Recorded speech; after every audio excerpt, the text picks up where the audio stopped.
At Reading Horizons, what we're teaching, what we're preaching, what we do has such a profound influence and impact on people. And so I think it makes it easy. We share success stories, right, with staff that make you cry. I cry at staff meeting routinely, Gene, because it's the impact that literacy has on individuals is so profound. And so I don't think it's not a difficult sell at Reading Horizons, because what we're selling, what we're publishing is so important. Welcome to Grow Think Tank. This is the one and only place where you will get insight from the founders and the CEOs of the fastest growing privately held companies. I am the host. My name is Gene Hammett. I help leaders and their teams navigate the defining moments of their growth. Are you ready to grow?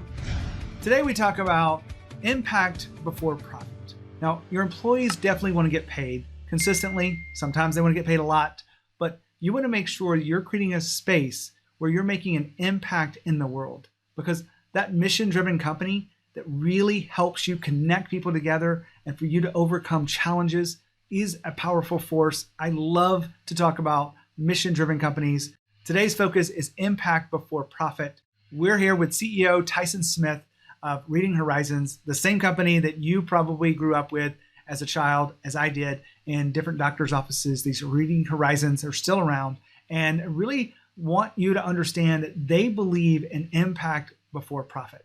And that is the core of today's conversation about what does it take to lead a company that has that kind of approach to it, that perspective. It may be very different than what you used to, but I would ask you to lean in, see what you can learn from a company that's been driven behind this. We talk a little bit about why employee first is such an important driver inside of business. And we talk about all of the aspects to create impact before profit, what that means to the bottom line of your business. Please join me as I welcome you to this conversation with Tyson. Tyson, how are you? Doing fantastic, Gene. How are you doing? I am fantastic. I'm excited to talk to you about growth and all things leadership. Before we get started, I've already let our audience know a little bit about you as a leader in the company, but tell us about Reading Horizons.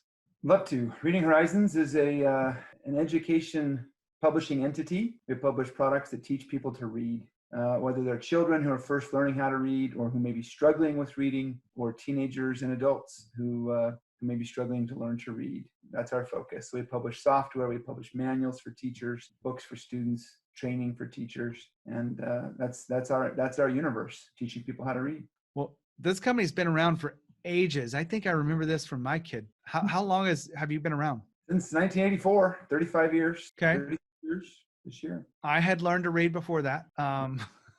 But I do remember this product, and I'm glad to have you here today. You're the CEO of a fast growth company. You're on the Inc. list, and 10 million, 85 employees, give or take. What are the core principles you have seen important to the growth of your company?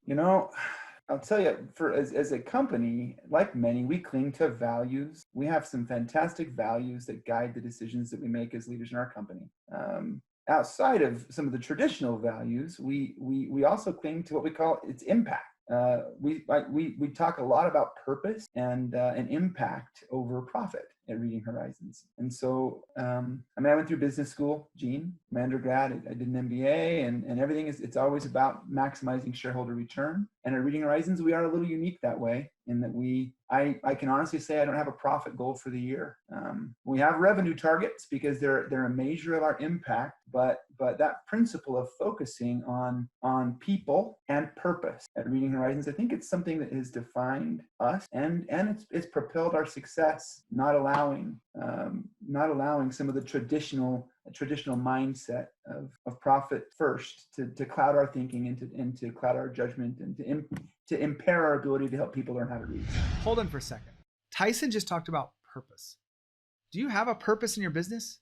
Do you have something that you can hang your hat on, and that when you invite people into that, you select them as new hires, you onboard them with a clear purpose of how what they do is beyond just them? Well, if you don't have that purpose, if you don't have a mission that binds everyone together, you're missing an opportunity. I've done a lot of interviews here on the show with companies that are in areas where their mission is not as clear as our guest today, Tyson. But in my opinion, you owe it to yourself to find that mission. so that you can invite people with you on that journey. And you as a leader have to really be clear about what that is. And it's not just to make money. Back to the interview. Did you accept this as you took over as CEO, or is this a shift that you have done in your journey? No, I started with the company as the executive vice president. It was a small company, tiny company, and was then offered the opportunity to lead the company in 2001. So I've been here for a couple of years in various functions and roles, and then was offered the opportunity to lead 19 years ago. So I want to make sure that I'm not making assumptions. This whole concept of focusing on impact. I know a lot of people go, well, how do you create a profitability? Because they've got to create profit for their stakeholders. I know that when you have the right impact, it drives profit.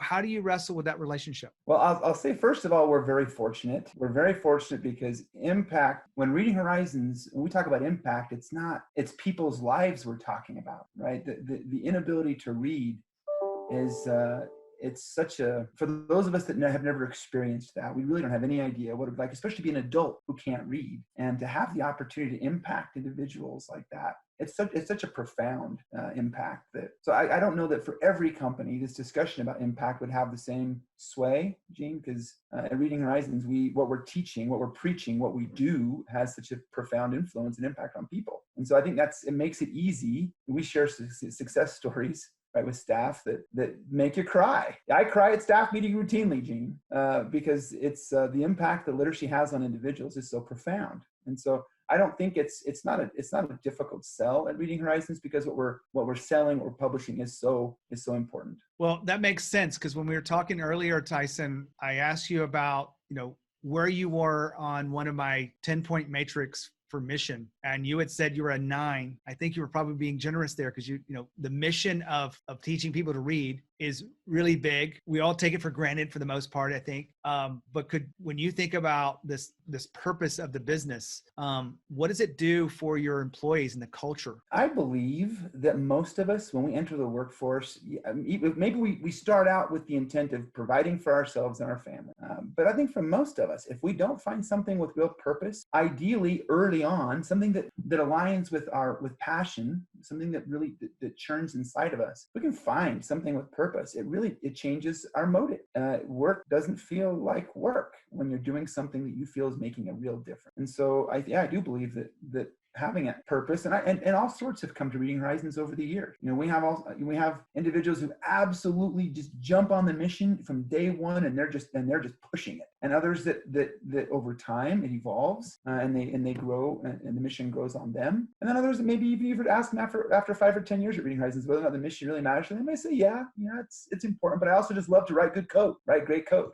And so everyone's at a different place. It's a spectrum, but I do believe that when people get behind the purpose of something, work goes from feeling like, again, my motives change. It changes how I feel about the work every day.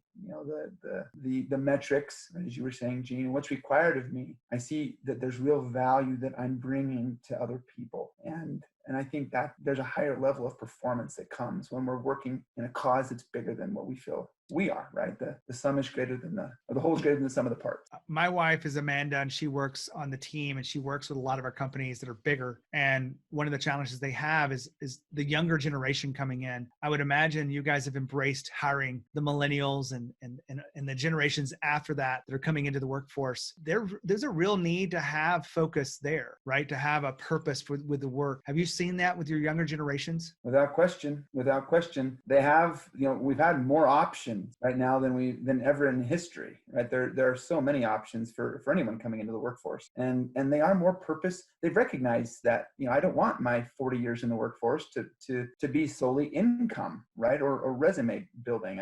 I want to feel like it's making a difference. And more than any generation before, I agree with that. And they're tremendously gifted. Right? In many ways, they're tremendously gifted. So tapping that talent is critical to our mission. I love the fact that you say they're gifted, because there's just as many people out there that will say they're entitled, they don't want to work, lazy. But I think that they probably just don't have the right screening kind of things, and maybe they don't have a mission for them to step into.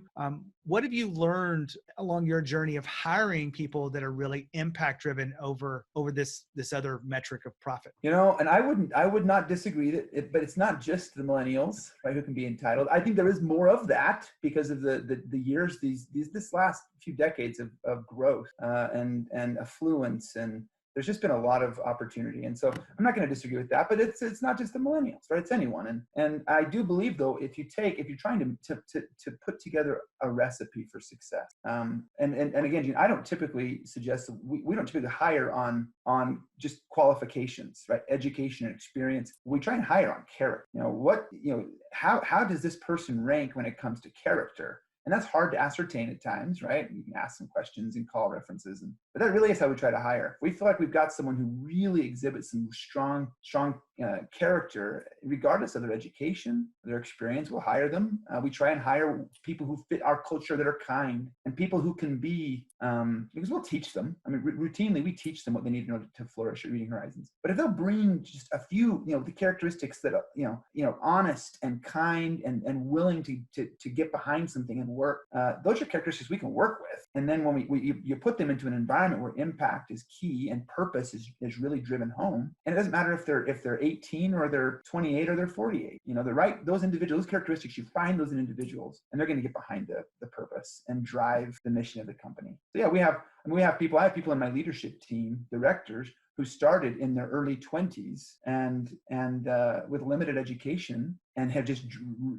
risen up the ladder because they're just such strong character, right? They've really exhibited these characteristics, and they're oriented to our mission, and the result is they drive our purpose and our mission. I want to go back to this whole impact, because I think it might twist a lot of people up. Where do you think companies get it wrong when you tell them that you focus on impact over profit? Well, first of all, it's what we're taught what are we taught in school? Anyone who's been to business school knows that it's supposed to all just be about, building shareholder value and return, which is just generally categorized or characterized by profit. And so that is a difficult. I've had conversations. I've had some, arguments with other individuals in the past that, successful businessmen who think I'm crazy. And I can't speak for their individual businesses, Gene. I can't speak to that. I can just say from my experience, if you allow the impact, and again, it starts internally, right? The impact and making sure that our internal stakeholders, our team players, we call them at Reading Horizons, that they feel like they are a priority to us, right? They're whole people. We embrace them as whole people. They feel like they're a priority to us. They then reflect that outside. And as you do that, I don't know that the product matters. If you're focused on whatever it is you're doing,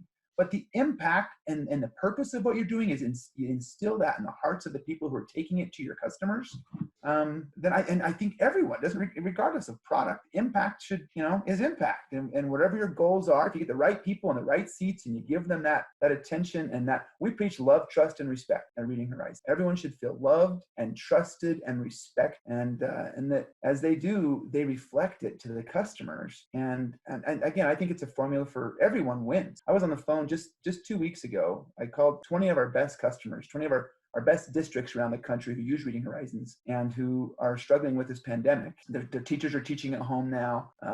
There's just all sorts of confusion and upheaval. And I called and I spoke with one of the districts, and she said, Tyson, our teachers are overwhelmed. Publishers are reaching out and offering help, but they're so overwhelmed. It's been more of a burden than a blessing to have that outreach. She said, except for you. She said, if your team wants to call my teachers, I would welcome it, because I've been to your office. I felt the love of your staff and the caring, and I think my teachers could actually use that right now. So I would encourage you to call our teachers. And so when I preach that, again, you get the right people and you put them in an environment where they feel it, they'll project it to the customers, reflect it and project it. And then I think, again, impact, measure impact as it just grows exponentially. You brought it up, so I'll go ahead and ask you the question. And I know your answer on this because I was talking to you before we cut on the recorder. My impossible question, as a leader, what's more important, customers or employees? Yes, I'll say what I said before we turned the recording on. Give us a different take on it. You tell me a little something different, but why is it employees for you? Again, we call them team players, but it's the team. It's they. As I just said, if we get it right with them, if they genuinely feel like they are part of something and that they matter to us, they're going to reflect that to the customer. Life is too short to work with people that you don't love, and in doing work that you don't love. And I've challenged people who have come to Reading Horizons over the years. I've said, if you don't love it here, then you really shouldn't be here. You need to. I love you enough and believe in you enough that you need to find something that's going to work for you. And because I genuinely do, I believe that we bring great people. I'll challenge them. I'll say, you have come to Reading Horizons at this time in your life for a reason.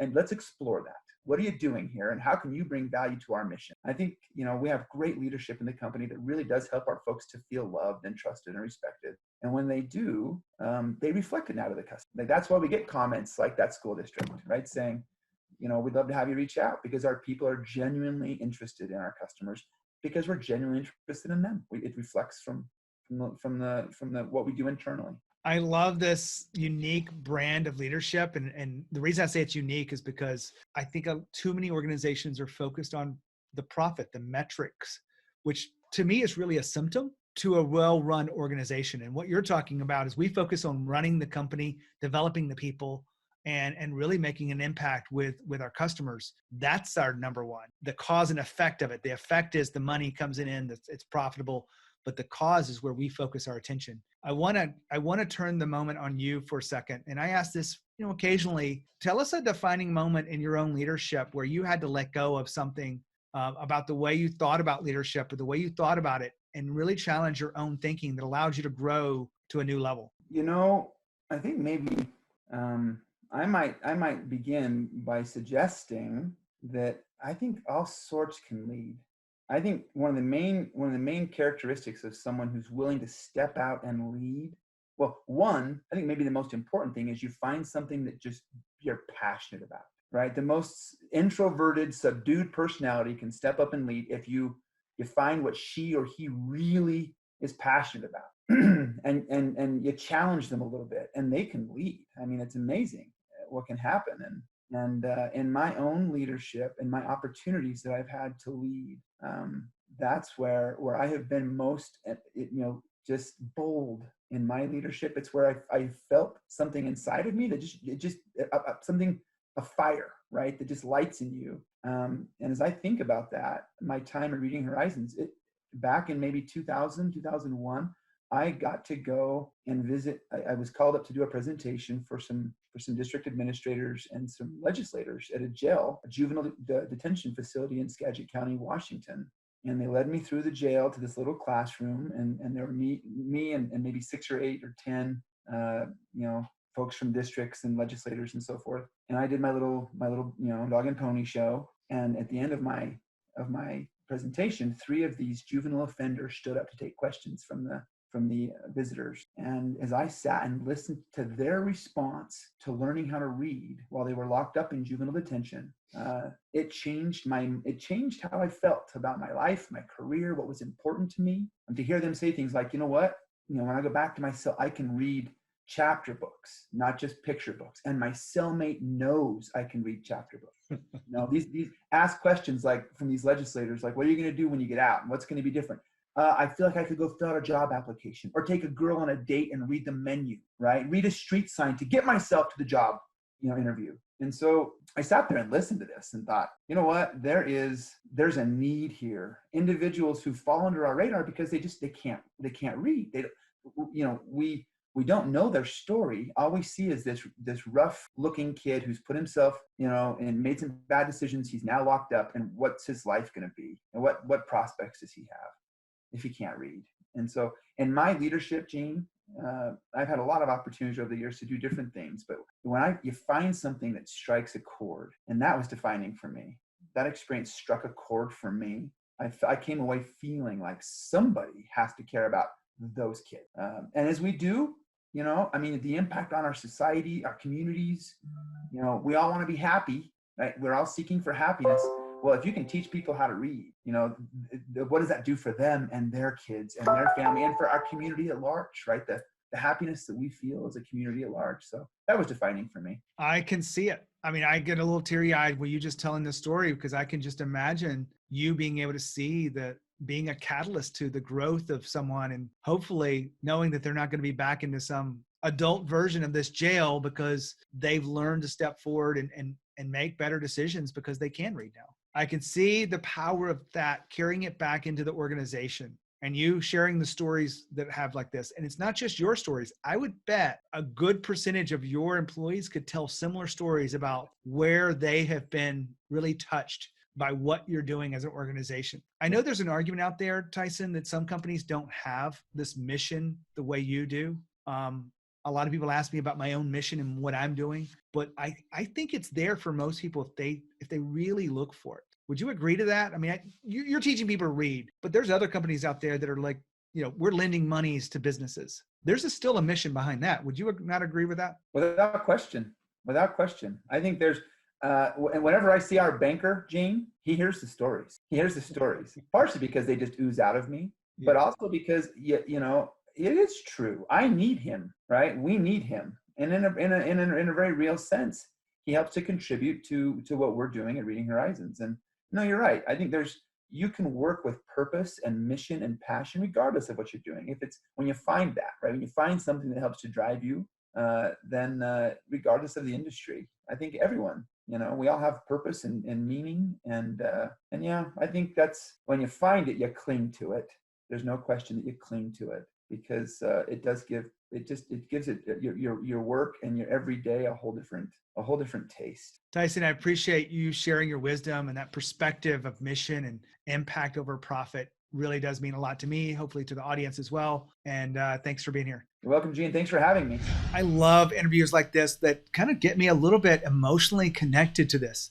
Hopefully you were listening to Tyson's story about going into the juvenile penitentiary and sharing reading and hearing the stories of those that are actually being impacted. That's the reason why he puts impact over profits. That's the reason why the company is where it is, growing fast, have a connected group of people that are really moving in alignment together. And that's the key. They are connected to one common mission, purpose. When you think about your own growth as a leader, do you think about how you're going to evolve? Are you intentional about that? Do you know what book you're going to read next? It's fantastic if you do, but if you don't, I really want you to think about your own defining moments. Look back, see how you've grown, and now think about where your next step is. How can you grow faster and beyond where you are today? It may not be about more money. Maybe it's about more confidence and courage or clarity in who you are as you show up. I work with leaders in the defining moments of their own growth so that they can actually grow their team, build cultures that allow the company to grow, make an impact in the world, and yes, have a bottom line profit that's healthy too. So if you have any questions about that, make sure you reach out to me, Gene@genehammett.com. That's my email. I'd love to connect with you. As always, lead with courage. We'll see you next time.